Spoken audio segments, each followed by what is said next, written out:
संविधान के तथाकथित रखवाले खामोशी के साथ बैठे हुए। ये दोनों लोग कानून से ऊपर हैं क्या? ये लोग संविधान से ऊपर हैं? संविधान के रखवाले खुद को बताते हैं, ये इस वक्त चुप्पी क्यों साधे हुए हैं? आखिर इनके गुटके ही तो हैं, बोल क्यों नहीं रहे? आखिर इस तरीके की आग क्यों जलाई जा रही है? इस तरीके से राज्य को आग में क्यों ढकेला जा रहा है? हिंसा किसी आस्था की रक्षा के लिए नहीं है। नमस्कार, आप देख रहे हैं जेएनपी इंडिया, हर खबर भरोसे के साथ। मेरा नाम है स्नेहा तिवारी। संविधान की लगातार धज्जियां उड़ रही हैं, लेकिन संविधान के तथाकथित रखवाले खामोशी के साथ बैठे हुए हैं। पहले पश्चिम बंगाल और अब झारखंड में कानून को ना मानने की आवाजें बुलंद हो रही हैं, लेकिन इसके बावजूद भी इन दोनों ही राज्यों से कोई ऐसा नहीं है जो आकर सामने आए और बताए कि ये जो हो रहा है वो गलत हो रहा है। पहले ममता बनर्जी ने इस कानून को ना लागू करने की बात की और अब हेमंत सोरेन भी यही कर रहे हैं। लेकिन सवाल ये है दोस्तों, क्या पश्चिम बंगाल की मुख्यमंत्री ममता बनर्जी या झारखंड के मुख्यमंत्री हेमंत सोरेन, ये दोनों लोग कानून से ऊपर हैं क्या? ये लोग संविधान से ऊपर हैं? ये सवाल पूछना फिलहाल इसलिए जरूरी है कि इन दोनों ही राज्यों में फिलहाल वक्फ कानून को ना लागू करने की आवाजें बुलंद हो रही हैं। तो मेरा सवाल तो बिल्कुल जायज है दोस्तों, लेकिन फिलहाल खबर समझते हैं, खबरों पे बातचीत करते हैं, फिर इन लोगों से भी सवाल करेंगे। सबसे पहले देखिए, आपको भी पता चला होगा कि पश्चिम बंगाल की जो मुख्यमंत्री है ममता बनर्जी, इन्होंने बोला था कि भाई वक्फ कानून जो है वो हमारे राज्य में लागू नहीं होगा। और उसके बाद से पश्चिम बंगाल से कैसी खबरें आ रही हैं, आपने भी देखा होगा, वहां पे लगातार प्रदर्शन हो रहा है, वहां पर लगातार दंगे हो रहे हैं। और इन्हीं दंगों के बीच में आपने सुना होगा, पश्चिम बंगाल के बाद से अब झारखंड भी उसी राह पर चल पड़ा है। पश्चिम बंगाल में दंगे हो रहे हैं, लेकिन इसके बावजूद भी झारखंड के जो मंत्री हैं इरफान अंसारी, इन्होंने कहा कि ये जो कानून है वो झारखंड में लागू नहीं होगा। ये खबर आपके सामने मौजूद है। तो ऐसे में सवाल तो उठना लाजमी है ना दोस्तों, कि क्या पश्चिम बंगाल के मुख्यमंत्री या झारखंड के मुख्यमंत्री, ये दोनों लोग कानून से ऊपर हो गए हैं? क्या ये लोग अब कानून भी नहीं मानेंगे? ये एक सवाल है। और दूसरी बात दोस्तों, ये जो बार बार किताब लेकर चलते हैं, संविधान की किताब लेकर चलते हैं, संविधान के रखवाले खुद को बताते हैं, ये इस वक्त चुप्पी क्यों साधे हुए हैं? आखिर इनके गुटके ही तो हैं, बोल क्यों नहीं रहे हैं? अलायंस में पहले ये भी थी, आज भी अलग चुनाव लड़ने की बात कर रही हैं, तो आखिर क्यों चुप्पी साधे हुए हैं? क्यों नहीं बता रहे हैं कि भाई हम तो संविधान के रखवाले हैं, हम क्या मैसेज देंगे? हम जब कह रहे हैं कि हम संविधान बचाएंगे, हमें संविधान के नाम पर वोट दीजिए, तो संविधान के नाम पर अगर आपको वोट चाहिए तो संविधान के हिसाब से आपको चलना भी होगा ना। आप कैसे कह रहे हैं कि आप अपने राज्यों में इन कानून को नहीं लागू करेंगे? खबर में आगे भी चलते हैं, क्या कुछ कहा है जरा ये भी समझने की कोशिश करते हैं दोस्तों। देखिए, ये मंत्री है इरफान अंसारी जी, इनका कहना है कि वक्फ बोर्ड का बंगाल में क्या हाल है ये सभी जानते हैं। बंगाल में लगातार हिंसक घटनाएं घट रही हैं, लोगों की जान जा रही है, झारखंड में भी लोग आक्रोशित हैं। उन्होंने कहा कि जिसका जो हक है उस पर आघात पहुंच रहा है, किसी पर आघात पहुंचाना अच्छी बात नहीं है। मंत्री ने कहा कि भारतीय जनता पार्टी के पास कोई काम नहीं है, एक साजिश के तहत हमारी कौम पर जुल्म हो रहे हैं। और इसके साथ ही उन्होंने कहा कि ये जो कानून है वो झारखंड में लागू नहीं होगा। और इसके पहले आपको भी पता होगा कि पश्चिम बंगाल की जो मुख्यमंत्री हैं वो कह रही थी कि मैं जानती हूँ आप वक्फ कानून बनने से निराश है, मगर भरोसा रखें बंगाल में ऐसा कुछ नहीं होगा जिससे कोई बट कर राज कर सके। बांग्लादेश की स्थिति देखिए, वक्फ संशोधन कानून को अभी पास नहीं किया जाना चाहिए था, लेकिन अब ऐसे में दोनों ही जब राज्यों ने बोल दिया कि हम कानून नहीं मानेंगे, तो मेरा सवाल आपसे है कि अब ये बिल नहीं है, अब ये दोनों सदनों में पास हो चुका है, राष्ट्रपति ने अपनी मुहर लगा दी है, ये कानून बन चुका है, ये संविधान के हिसाब से आपको मानना पड़ेगा। आप अगर आएंगे किसी इंटरव्यू में बोल के चले जाएंगे या जनता को संबोधित करके चले जाएंगे कि आप नहीं मानेंगे, तो इससे काम नहीं चलेगा।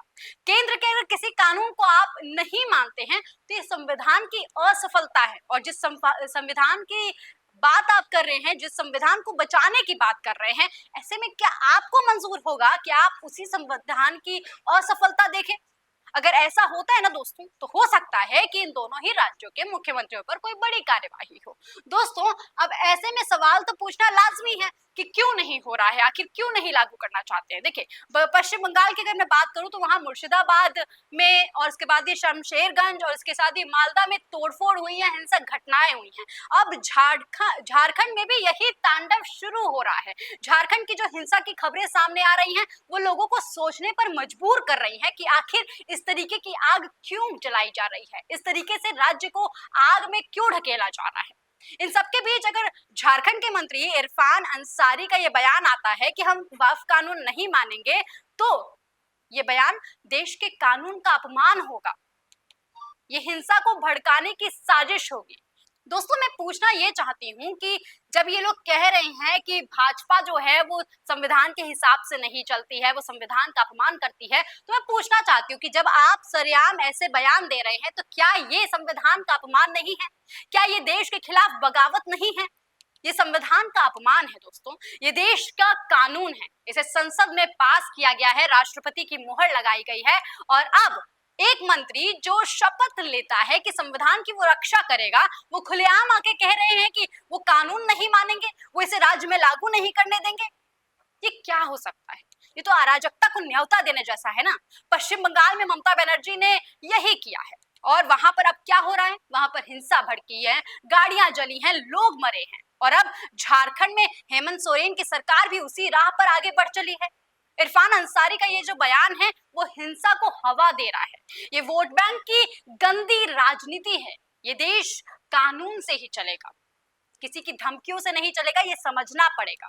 वक्फ कानून में संशोधन इसलिए किया गया था ताकि वक्फ बिल में वक्फ बोर्ड के जो काम है उसमें पारदर्शिता लाया जाए, भ्रष्टाचार को रोका जाए। ये बात साफ साफ बोल रहे हैं। यहाँ तक कि जब बात ये भी हुई थी, संसद में भी बात उठी थी कि इस कानून को बहुत सारे लोग नहीं मानेंगे, बहुत सारे ऐसे सांसद थे जो कह रहे थे कि इस कानून को नहीं माना जाएगा, तब अमित शाह ने साफ बोला था कि भाई कैसे नहीं मानेंगे, ये देश का कानून है, इसे मानना पड़ेगा। और अब यही बात पश्चिम बंगाल और साथ ही साथ झारखंड से भी निकल कर आ रही है। अब आप लोग वक्फ कानून पर इस तरीके के झारखंड या फिर पश्चिम बंगाल के रुख को कैसे देखते हैं, कमेंट सेक्शन में लिखकर जरूर बताइएगा। लेकिन दोस्तों, साफ है यहाँ पर कि जो लोग वक्फ की जमीनों का दुरुपयोग करते थे, उन पर कहीं ना कहीं शिकंजा कसने का काम सरकार कर रही है, उन पर नकेल कसने का काम कर रही है सरकार, और इसीलिए कुछ लोग जो हैं वो हिंसा पर उतर आए हैं। मुर्शिदाबाद में 3 लोग मारे गए हैं, गाड़ियां जलाई गई हैं, पुलिस पर पत्थर तक फेंके गए हैं। तो क्या इससे जो लोग कह रहे हैं कि इससे संविधान में आहत होगा, ये संविधान के विरुद्ध है, तो क्या ये सब कुछ संविधान के विरुद्ध नहीं है? क्या आप जवाब देंगे? ये कैसी आस्था है जो लोगों को मरने मारने पर तुली हुई है? अगर आपके पास जवाब है तो सामने आइए, जवाब दीजिए, और अगर नहीं है जवाब तो सुन लीजिए। ये हिंसा किसी आस्था की रक्षा के लिए नहीं है, बल्कि आप जैसे कुछ लोग जो है, जो अपनी राजनीति को चमकाने के लिए ऐसे बयान दे रहे हैं, वो आ रहे हैं, वो अपनी राजनीति को चमकाने की कोशिश कर रहे हैं। उदाहरण आपके सामने मौजूद है दोस्तों। पश्चिम बंगाल में ममता बनर्जी ने जैसे ही वक्फ कानून को लागू करने से मना किया, जैसे ही इस चीज का ऐलान किया, वैसे वहां के नतीजे क्या है? मुर्शिदाबाद में सड़कों पर सड़कें जल उठी, लोग मारे गए।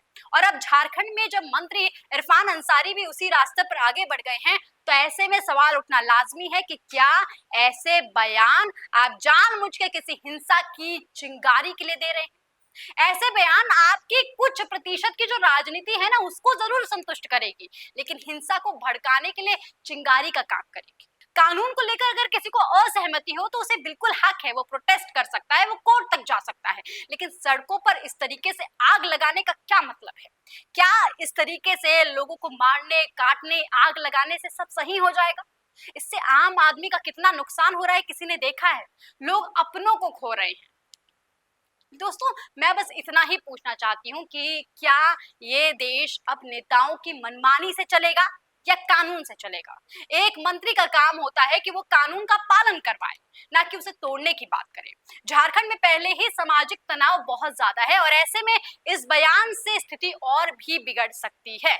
दोस्तों, लेकिन सवाल ये भी है कि आखिर इस तरीके की राजनीति लोग कर क्यों रहे हैं? जैसा कि मैं आपसे कह रही हूँ कि एक तबके की राजनीति कर रहे हैं, एक तबके को मनाने के लिए ये राजनीति कर रहे हैं। क्योंकि अगर आप आंकड़े देखेंगे तो आपको पता चलेगा कि पश्चिम बंगाल की अगर आप बात करेंगे तो वहां पर टीएमसी को ज्यादातर मुस्लिम पसंद करते हैं। करीबन 51% जो मुस्लिम है वहां पर, वो टीएमसी को पसंद करते हैं, जिनकी आबादी करीबन 27% है पश्चिम बंगाल में। और इसके साथ ही अगर मैं बात करूं झारखंड में, तो करीबन वहां पर 17% के आसपास मुस्लिम्स हैं, जो कि हेमंत सोरेन को पसंद कर रहे हैं।